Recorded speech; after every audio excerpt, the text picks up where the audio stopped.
books. This is Book Talk, and I'm your host, Anthony Moirore. At Book Talk, we have guests come and tell us about their books, and we've always had a good time with all the guests who come. Today, we have a special guest. Her name is Penelope. I feel like this is her name. I haven't been saying Penelope Kaye, and she's written a book, most recent one, known as "I Do Not Like the Rotten Egg Scent in Yellowstone National Park." It's an interesting title. We're gonna find out what's in it, but I won't talk about it because the author is coming to join us shortly. Please, as we go to meet the author, I will ask you to share this episode with all your friends. If you have a question, ask as we are moving on. If you have a comment to make, we love a feedback. So send us your comment. And now, without taking one more minute, I'm going to ask you to come join me as we go to meet our guest today. Here we go.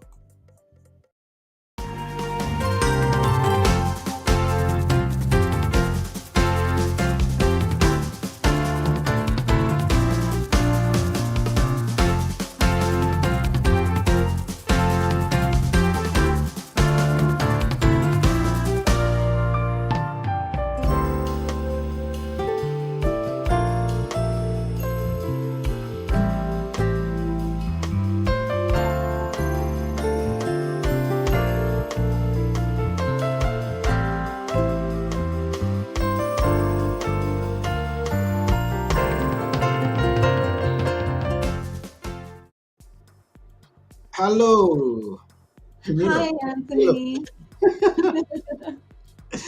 Now, be rest assured that I have not been having that name before, so I need to practice it. Okay. Penelope Kaye. Penelope K. Okay, now I got it. Thank you very much. Yeah. Yeah, welcome to the show. Welcome. Well, thank you for having me. It's such a treat to be here with you. Yes, we are honored to have you here. And where are you based right now? I am in Montana, Billings, Montana, in the USA. Wonderful. And how is the weather? It's going to be hot. We've had a lot of rain in the last several months, but it looks like summer is finally here in Montana. So Oh, it's going and to be hot. don't I love summer? Don't I love? I love summer. Yeah. So this is book talk, and this is where we come to talk about books. Nothing but books. I And love that. we are always honored to have authors like yourself come and tell us about their books. So before we go to your most recent book, which I just showed people with an interesting title, I Mhm. would ask you to tell us about your background. Is that where you were born, where you are right now? And when did you Um, start writing, by the way? Well, I actually was born here in Billings. I grew up in a little town about 15 miles west of Billings. Okay. And I went to college and graduated to be a teacher. So I taught school, public school, for a number of years. Mm-hmm. And then once I had children, I was able to homeschool them. So they were a big, obviously, part of my life, as you know, for many, many years, and teaching them and helping them grow into some wonderful women. But in the process, I really had a heart to write. And so over the years, I would write different things, little poems or children's stories. But it wasn't until about 10 years ago when I came back from a children's writing conference, and there was some interest in some editors. The editors there were interested in some of the things that I had written. And I came back and I thought, okay, are you going to be an author or not? Are you going to write or not? And so I made the decision then that I was going to write, that it wasn't just going to be a hobby, that I was going to pursue writing as a career. And so I did. I began taking steps. I went to conferences, writing conferences, learned the craft of writing, which is a big deal. I mean, you can have the gift of writing, but if Mm-hmm. you don't know the craft, you're not going to really go anywhere with your books. And so I learned the craft of writing, and made a huge difference in how I approach writing, how I actually write. Um, my first book that I wrote, Making Crooked Places Straight, is an award-winning book, and the reason it is because I went to those conferences and I learned the craft of writing. And if I Mm. had done that, it would have, I mean, it just wouldn't have been as successful. So Okay. And what was in that first book, Making Crooked Straight Places Straight? I'm sorry. What was in it? What's in that book? Oh, what that book is, it's a spiritual warfare manual. We get crooked thinking a lot in our the way we see things. We have twisted thinking about ourselves, how we view ourselves, God, other people, relationships. This book is an expose on the perverse spirit, which is very good at twisting and perverting how we view life. And so what I did is expose that in our lives, how it works. I gave a lot of personal examples, and then I have a lot of prayers and spiritual weapons that we can use to walk in victory over that. So it's a really powerful book. A lot of great tools for us to walk out in our life. Wow, that's wonderful, and it's very necessary Yeah. in the present day when we Hmm. got to always look at our spiritual side and see how we can grow it, where we can correct the walk that we are walking. So Yeah. thank you for writing that. Yeah, well, thank you. Thank you. I Yes, appreciate that. and I'm curious about this one point. Uh, you taught children. I did. You Hmm. went to writing conferences where you are focusing on children. How come your first book is not focused on children? Well, that was something that the Lord just decided to Mm, hijack my writing. yeah. Basically, I had written many children's books, and I still have a lot that haven't been published yet. But He wanted that one out first, and I had a friend who just um, basically harangued me to put that in a book form because it started in a just a word study, and she was just relentless. And then finally the Lord made it clear, you need to write that book. It's like, Hmm. so I wrote the book, and I didn't think anybody would want to read it because of the topic. I didn't think anybody would publish it, so I just left it sit for about 8 years. And then and then God made it really clear. It's like, okay, get this out. It needs to be published. And the first editor I talked to at a conference about it wanted to see it, and they offered me a contract. Mm, So that's how it came to be. God wanted that book out. It wasn't I wanted my picture books out. that's a, But that's a beautiful story. Now, to me, it seems like to me, okay, this is your writing world. So, and I go back to the creation, and now let's make man in our own image, not a child, but a bit, but a grown up. Let's make. yeah, So you start with a grown up book, and that's beautiful. Thank you. yeah.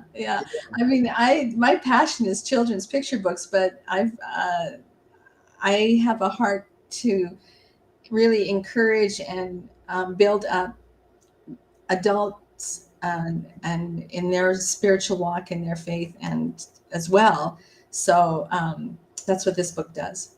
Mm, Mhm. that's very good. Now, then you wrote that and published that. And it's not Yeah. very many people who say that I walked in the first door that I walked into, they said yes. So surely that was a direction from above.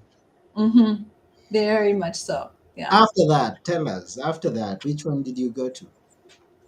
So the next book was one that a publisher wanted me to write on how to land media interviews without a publicist, Mhm, because I was able to get over 20 radio interviews with Making Crooked Places Straight. I didn't know anything.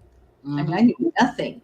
And got lots of help from all the people that I talked to at the radio stations. And then a publisher said, you need to write a book about that because people don't know how to do that. And you did it. And so that's where that book came in. And okay. it's a totally different style of writing. because the second one, the Land Media Interviews Without a Publicist, is very much a teaching book. It's like, do this, don't do this, and then I explain why you do it or why you don't. I have very verbatim examples of how to leave emails or conversations to have, what to say, what not to say. So it's very much a tutorial to help people walk through those steps when they really don't know what to do. Wow. I'm imagining you started with this spiritual book. That's one style. You got Uh-huh. landing media interviews, another style. Yes, totally different. Totally Totally different. different. Totally different. And now Hmm. that's when we come to your latest book, because Yes. I think you've only got three published up to now. You've Yes, written correct. many, but three published. Hmm. So the one that I introduced in the beginning is your third book. Yes. Totally different Oh style. yeah. Yes, yes. My I love Totally this book. different audience also. Yeah. Yeah. It's just a fun book. I love this book. Okay. Tell us about it. Well, the main character is Fiona, our little redheaded, pigtailed, uh, precocious little girl. She's Mhm. about 8 years old, and she does not like that rotten egg scent in Yellowstone National Park, and she makes no bones about it. But she finds out as she goes through her journey that there are animals that clearly don't mind that smell, and Mhm. there are people who don't mind that smell. So she has a little bit of an awakening throughout the book. So it's just a lot of fun to see her experience that and share that with people, with the children who read the book. It's just fun. Mm. What age are we focusing on in this? About 4 to 8. Although I've had grandparents who've read it to 2 year olds, and it keeps their attention, which is very. I'm really pleased about that. But yeah, 4 to 8 years old. Mhm. Could this be an idea that came from your teaching? And I actually don't know what grade you were teaching. I taught sixth grade for 8 years, and then I taught junior high, seventh and eighth graders for 2 years. So Okay. but this is geared for 4 to 8 years old, and I, I came. The idea came from a conversation with my daughter. I was part of a children's writers group, Mhm. and during the lockdown in 2020, they came up with a project for us to do.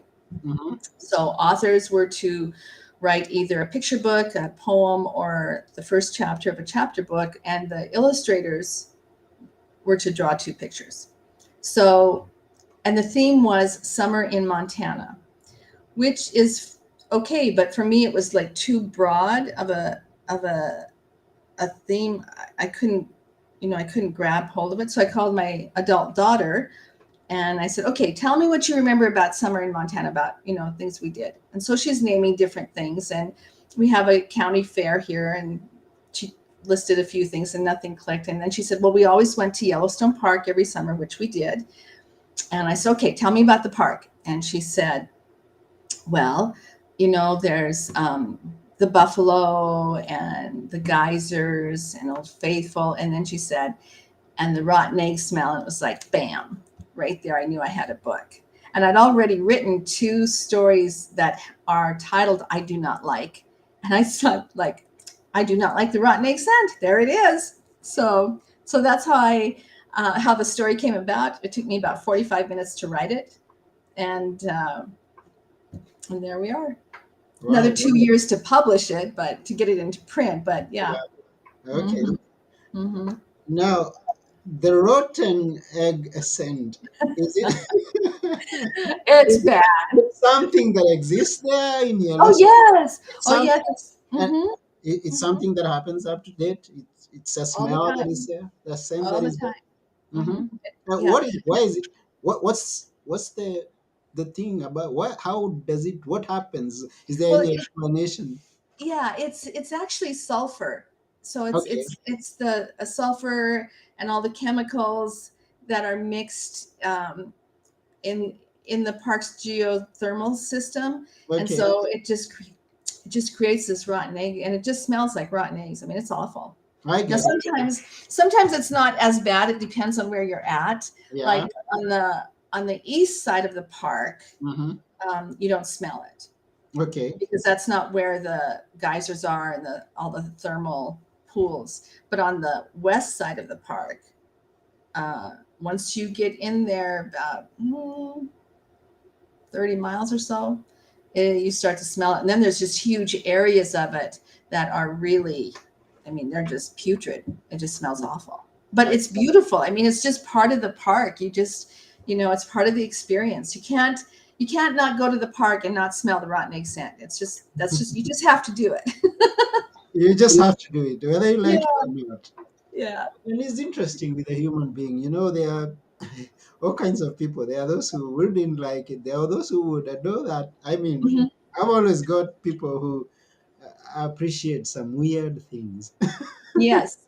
Yes. Now, you sharing this story, and thank you for writing it, you sharing this story and with the young ones, I guess there is a message behind it, which we would love to know. Well, I really want children to appreciate what God's done in our natural resources, to really enjoy and not be afraid, and to even learn. Because in the book, I describe 6 different animals and what they think of that rotten egg smell. So we have what the buffalo thinks, what the bear thinks, moose, eagle, the chipmunks, and Columbia spotted frogs. And so I give a view of how they view it. And for instance, the chipmunks they just pose for pictures. They don't mind that smell, but they'll just take my picture. Hmm. And the interesting thing about the Columbia spotted frogs, um, when I first wrote it with frogs, I just assumed they croaked, like you hear a frog croak.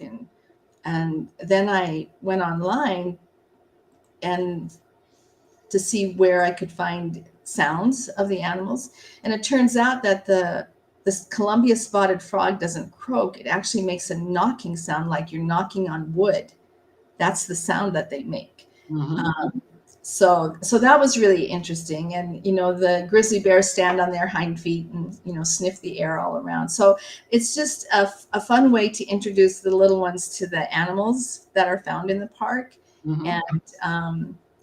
and and also the landscape, the beauty of the park. My illustrator was really able to capture that, so it was a lot of fun to do that. Okay, that's interesting. And I'm wondering, finally, did Fiona like the rotten eggs and or Well, did it end? Uh, well, no, I hope that we are not I'm not going to spoil tempting. it. We are not spoiling. No, but she does have an awakening at the end. Okay. She does have an awakening at the very, very end. On the Mhm. last page, Fiona comes to a lovely realization about the smell. So, Okay. yeah. How many pages is the book? There's 32. Mm-hmm. There's 32 pages, all beautifully illustrated. My illustrator Robert Sauber is an award-winning watercolor artist, and so the drawings he did are just phenomenal. Interesting though, because he's never been to Yellowstone Park, Okay.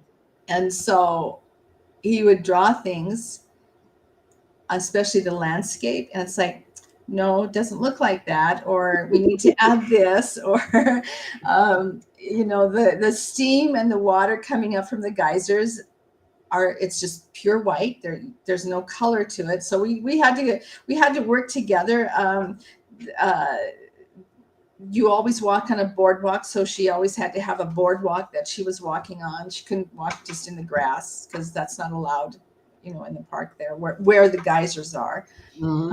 So there was just fun to, I would send him pictures or little videos, and so he'd pull from those and then do the landscape. So it was just a team effort for the two of us to work together to bring about that beauty, because it really is. Adults who will buy the book for their children or grandchildren, just are amazed at how that landscape captured Yellowstone. It's like, well, that looks just like Yellowstone. That's exactly what I remember when I went to Yellowstone. Mm. So it's really lovely. Seems it was a really interesting journey writing this book. It was. It Uh, was the story was just was fun. That took like 45 minutes, but everything else that to get that into print, it's a journey. Yeah, yeah. it's not for the faint-hearted. You have to persevere and you have to keep, you know, moving on and have faith, because I mean there was one day that I just thought, I am so done. I'm never going to write again. I Mm. can't do this. It's just too much. I was over it. So you have to, but you have Feel to keep you. going, I feel you. I Yeah. feel you. So, in this instance, and through the experience that you went through as you are writing that book, how would you advise someone who's not written but is contemplating going into writing, with the challenges that you faced, what to avoid, Sure. how to get inspiration? Tell us everything that you can about it. Well, first thing I would say is to go to go to writers' conferences. That that changed my entire writing career. Mhm. And it's not just learning the craft of writing, but you get to connect with the professionals in the industry, editors and agents who are just so willing to share with you what they know and what they think will help you. I Mhm. remember one conference I went to. I was sitting at lunch, and in that particular setting, everybody just mingled together. It was like a big cafeteria Mhm. style lunch, so we just sat, and you end up sitting with next to a an agent or an editor. And so this gentleman was an attorney. He's well established, and he asked me what I was working on. So I mentioned at that time it was my first book, and I no sooner got the title out of my mouth, and he started listing off all the different things I could do to help market my book and add other products to that whole project. And I didn't even have to ask him. He was just right there willing to just share all that he knew. And that happens a lot, at least with the conferences I've gone to. So I would really encourage anyone who wants to write, yeah, go to a conference, take some classes on writing for publication, because you'll just learn so much. I mean, one of the things I learned is about getting rid of words, and that would be the second thing, is to be a ruthless editor. The writing skill, writing is in one part of your brain, editing is in a different part of your brain, and so it's really important to put that work down for a while and then come back as the editor, because then you get to really be ruthless. You look at that and say, okay, how can I make this stronger? Do I have a really solid foundation with what I'm adding to? And can I say this in a better way with fewer words? um, so that's another real key, is don't be afraid to edit. Don't think you know every word that you write comes from the throne of God, because it doesn't. But we can build and just create a better book by being willing to um, you know get rid of words. For instance, in Making Crooked Places Straight, I used the word that over 700 times Mhm. when I first wrote it. By the time I got done, it's less than 200. Wow. So, I didn't even need it. I mean, and so those are the kinds of things. I did find, though, that if I really wanted to keep a sentence or a phrase or a thought, I would copy it to the end of the manuscript, and then I would work it in. If it was really important to me, I would make a way to find a place for it so I could keep it. Mhm. So those are two things I would definitely encourage people to do: is go to writers' conferences, um, be a ruthless editor, um, make connections. You know, Mhm. that's really important. Um, and just write. Sometimes it's, and even if you have to delete it, if you write for like 2 minutes, 5 minutes a day, maybe make a word count, 100 words today. I'm going to do 100 words today. Even if you delete them tomorrow, just Yeah. write. it's really important to write. So Right. mhm. Conferences Yes, and editing. edit Oh, thoroughly. Edit, yes. edit. Thank you very much for sharing that. We appreciate that. Now, Yeah, you're welcome. I'm going to add to that this point that someone said that great writers are great readers. So, if you are not reading, then you better start reading. Start reading. Yeah. Reading. Yeah, Read more. Read more. read more. Yes, Yes. absolutely. Yes, and on that note, we are reminding you that this is Book Talk, and we are talking about the book I Do Not Like the Rotten Egg Scent in Yellowstone National Park by Penelope. I'm still practicing your name. Penelope. Apologies. Penelope. Apologies. That's okay. We'll Yeah. get it. Okay, that's the kind same like editing your book. You edit and edit and edit and edit. Yeah, I started with the 10 mistakes in pronouncing that name. I'm gonna get it. I'm sure I'm you're gonna. gonna get it. Yes, you are. Yeah, and the reason I shared that book to you, the viewer or the listener, is to ask you to read it. Read it even before you buy it for your young one. And Yes. Oh, yeah, yes, because they'll love it. And not only that, Anthony, but I included a parent teacher page in the back for parents or and teachers and librarians. And I have a free download code from my website where they can access over 30 activities that they can do with their kiddos, including how to make the rotten egg scent. mm, So it's really a wonderful book for everybody, and I mean, can be the whole family can get involved in some of those activities. It's just a that, lot of fun. that's beautiful. Remind me your website, please. It's Got it. ps2710.com. Got it. I'm gonna share that. I have not seen now. I may have not heard your name or I've heard it once, but definitely I've never seen a website like this. Oh, really? It's the first time, and someone is going to agree with me. Let me just put it here. If I won't add the www, so that's how the website looks like. Yes. ps2710.com. Hmm. And there's one whole tab there that's just for kids. That's all about um, the books, a video letter that I put together. My web developers turned it into a little video. There's the book trailer is there. They can check out that. I've got some freebie activities to do for the kiddos to either coloring pages or some activity page. So it's just a lot of fun.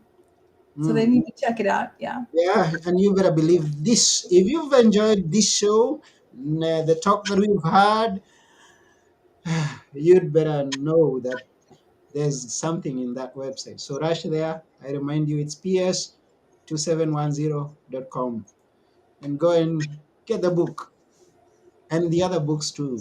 And enjoy the activities that are there because they're fun. They are fun. Yeah. It's fun books. Yeah. If Penelope says they are, then believe that they are. I got it. I got it. You did. You did. Yeah, Yeah. so this has been Book Talk. So we're almost off. We're almost signing off. But before we go, we'd like you to leave us with a few words that we should always remember. Which are they? Um, a few words about my books or just in About anything that may come to mind. okay. Well, I would just want to say that we have an incredible opportunity to share our gifts with others, and that we should take that time and that opportunity any time we can.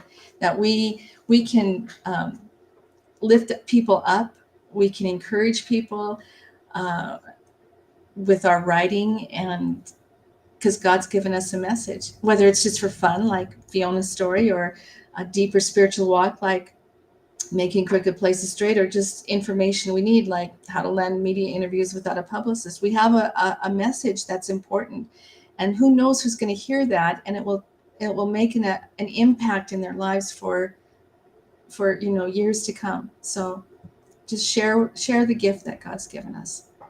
That's what I Wow. would say. That's a beautiful message. It's a beautiful, beautiful message. You never know who's watching out there. You never know who's going through some challenge and is waiting for the words that you're going to speak or the Hmm. book that you're going to write, that That's right. gift that which has been given to you, and you've been given this opportunity to give it to the world. Hmm. That's Thank you. right. Thank you very much.